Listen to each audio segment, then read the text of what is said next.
a two-bit expose of the same old story that I heard yesterday. Yeah, it goes the headlines, man. They all just go to plan. Their brains are fixed and breaking. You know they're all just spam. So buckle down, look right in. It crawls its way under your skin. Just come by from the things they spout. And you should give me that good news. Because I'm tired of the same old shit.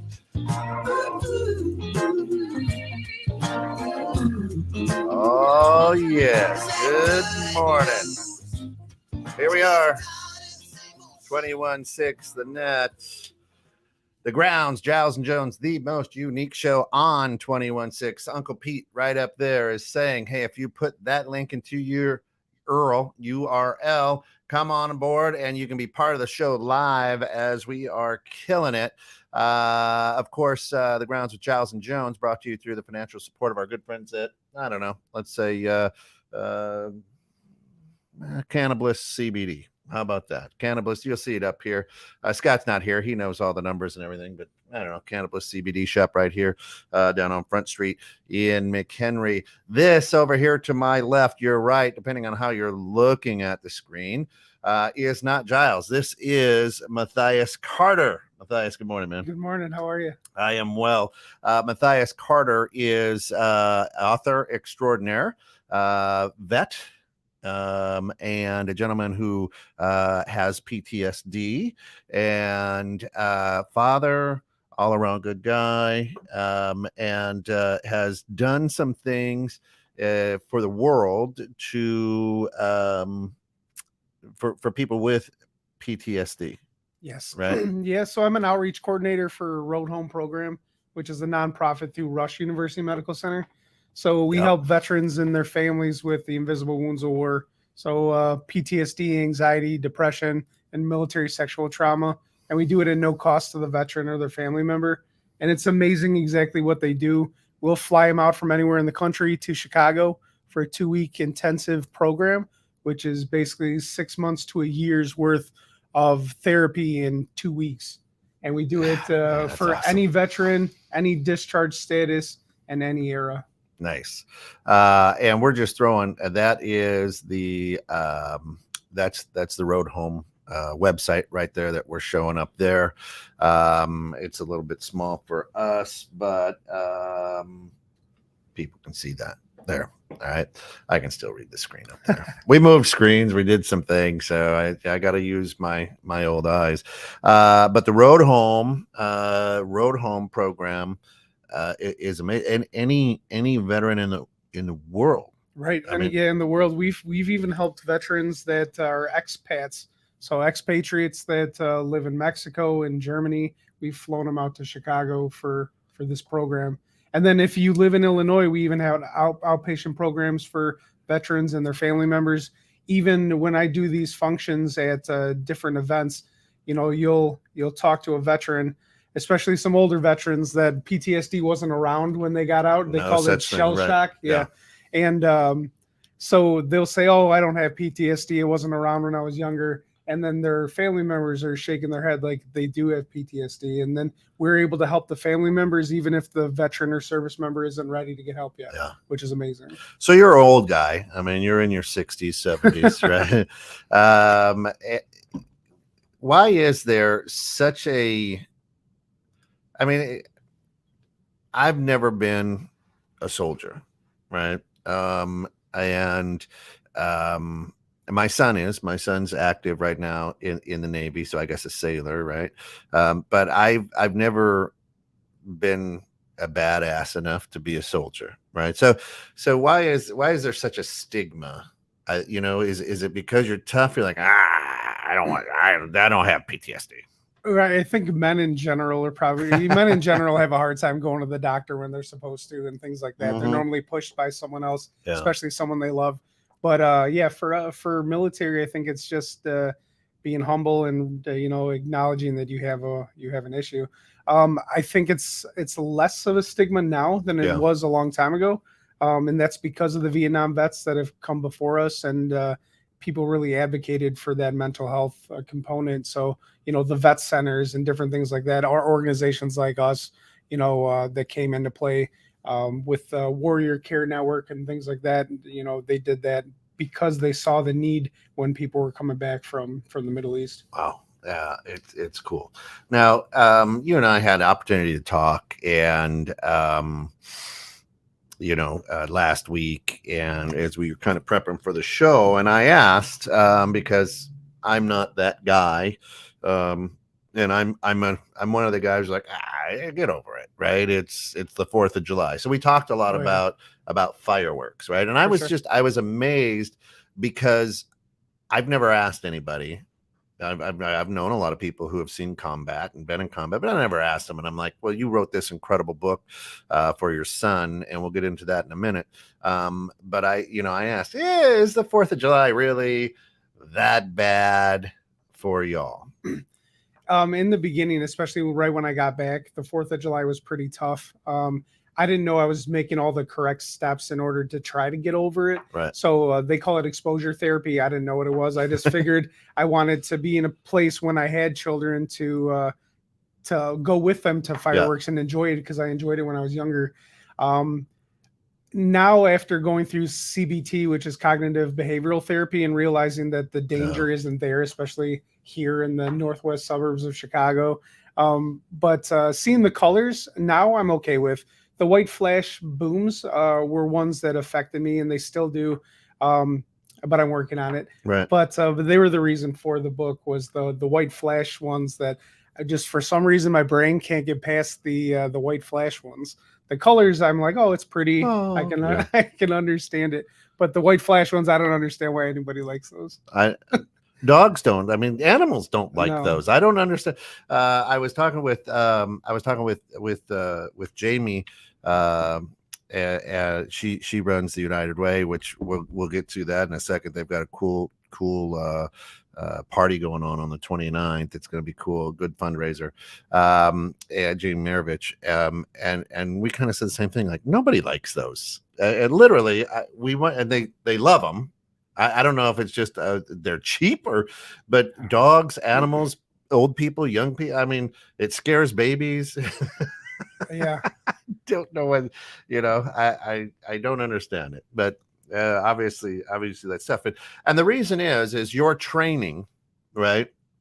And I didn't know this. You had told me there's like a perimeter that they like trip flares. Yeah, trip flares, you call them. Yeah. So I think that's what I was talking to my therapist about a little bit. Is I think the reason why I probably don't like the white flashes is because it reminds me of when the trip flares would go off and you would have to close your eye. So when those go off, I catch myself kind of ducking and closing my eye, like you're getting ready to shoot. So I don't know if it's just something ingrained. Hopefully I can get past that, but yeah, that's what ended up causing me to have a real bad panic attack at the Chicago Wolves game for Military Appreciation Night, which blew me away.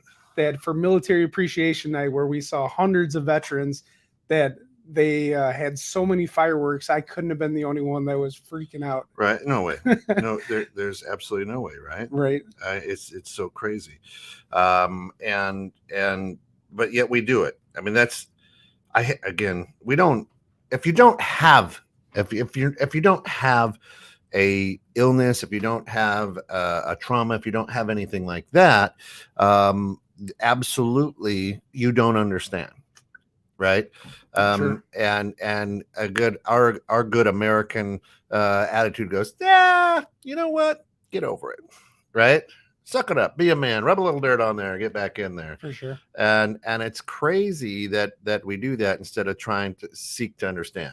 Like, hey man, why is that bother you? That was actually a huge. It was nice to see that. I actually had a friend that went to high school with me that bought this. He doesn't have any kids, and he made a comment on the Amazon, left a review saying that he read it just to better understand his friends that he knew that went to war and things like that, and he didn't know that. This is how they felt. He just figured, they were messed up or whatever. Right. Get over it, guys. So, I mean, it's definitely an eye opener, I think, for people that don't have kids or for people that do have kids. Yeah. And what you're referring to, and let me see, let me change camera angles here, and we'll pull into that book. But you wrote a book for your son. And your son's how old? So my son is going to be 5 on Sunday. Hey, happy birthday. Yeah, That's I'm awesome. excited. Yeah. And so, because you love your son with every ounce here, I'll throw it up closer. Thanks. Because you love your son with every ounce of your being, you're like, I gotta try to help you understand this. And the amazing thing is, you said this when he was a child. I mean, a young kid. I mean, a lot of people are like, well, I'll wait till you get into your teens and we'll talk about it. Right. I figured the best. Well, I actually didn't come up with the idea. My therapist told me I needed to figure out a way. So basically, what ended up happening, I went to the Chicago Wolves game for. We set up tables and we hand out information for Yeah. veterans and service members to get just to know the resources that are out there that we help with for Yeah. PTSD, anxiety, depression, and everything. We hand out brochures and T-shirts and things like that, and we try to make it fun. We have a spin wheel, things like that. So somebody came up to me and my son was on my shoulders. He loves to ride on my shoulders. And the person that worked at the Chicago Wolves Stadium was like, you need to go see the opening number. It's amazing. So I brought him inside and pyrotechnics are going off. It was really pretty. They did a good job. And then the fireworks start and it was the white flash booms. And the first time it went off, I was like, yeah, I'm out of here. And I went to turn around with my son and he was like, no, Daddy, I want to watch it. So I'm a dad first, so I did it for him. So I braced myself against the wall and just sat there and took it. And every time I opened my eyes, there was another one. I mean, maybe I'm exaggerating, but it felt like 15 or 20 Right. of those. And it floored me that they did that on a military appreciation night. But I walked back in the vestibule and my boss, which she did 3 tours herself and she's a badass. And she saw that I was visibly upset. And she came over and she played the mom role and started talking to my son and getting his attention away from me. And someone else got me some water. And, I'm not used to that. I've been getting help since 2007. So this was like the worst panic attack I had in 15, 20 years. And so, so I told my therapist the next day, I was like, I'm just glad my son didn't see me lose my composure. I said it in different words, but basically that. And he made a face. He was like, And I said, what? And he's like, we'll talk about it next time. I was like, I feel like we need to talk about it now, especially making a face like that. Yeah. And he was like, you need to find an age appropriate way to explain what you're going through to your son. And in my head, I'm like, how are you going to explain to a 4-year-old watching someone burn to death? Right. How are you going to explain like fear, panic attacks, hypervigilance, like basically everything that entails with PTSD? How are you just explain that and water it down to a 4-year-old? At the time, I think he was 3, maybe 4. But yeah, so I thought about it and I reached out to a friend that also was in Iraq with me at the same time. I didn't know we were in the same Third ID, and I was attached to Third ID. He was with Third ID, and we were in Iraq at the same time of the initial invasion. And so I reached out to him and said, I know you haven't done this kind of stuff before, but would you be interested? And he's got 5 kids himself, so that probably causes PTSD. Sure. But yeah, I told him about it. I have 4, and yes, it does. Yeah. And so I told him about it, and he jumped on board. So we started working on it. And it was great, and he helped me water it down from, watching someone burn to death to maybe having a Humvee on fire or something like that. Yeah. He helped me water it down and kind of keep me, I feel like, in an age appropriate space. Yeah. So yeah. he was pivotal for this. So just sharing it up there, you can go to Amazon and pick up the book. Its title is "Instead of Sheep: A Soldier's Way of Explaining PTSD to His Son." Really, really cool book. Drew, good morning. Glad to have you with us, brother. Join us if you can. Just copy that link that Uncle Pete has up there and jump on. So it's an incredible book. I mean, it is absolutely font is like 40, right? So even if you have bad eyes like me, you can read it to somebody. But here's what shocks me. Why did it take this long to create a child's book? And now this book is being included in the Wounded Warrior packages, everything, right? I mean, so my executive director is definitely behind me with this venture, and I have clinical support from Road Home program. And so my executive director is sending it out to the other, academic medical centers to see if they're interested. And I'm sending them out to the Warrior Care Network and Wounded Warrior Project and things like that, because I feel like it is necessary to get this out to as many parents as possible. I mean, I have, when I started doing this kind of stuff, I did it just for my son. I wanted him to have something that helped him understand, and then also that showed that I loved him, and then I'm working on myself. But when I saw, my friend Nick, the illustrator, also said that we need to get this out as much as possible to everybody. And having the comments come back from my brothers and sisters in arms that have shared this with their kids, and they basically told me that they wanted to talk to their kids about this, but they just couldn't figure out a way, and this helped to open up the communication. That makes me feel so good. It's definitely a hard thing to start talking about, and our clinical support is fantastic. I'm going to make another one. I'm working on it right now, and I'm working with my adjutant from the VFW, which I'm the commander of the VFW in Crystal Lake.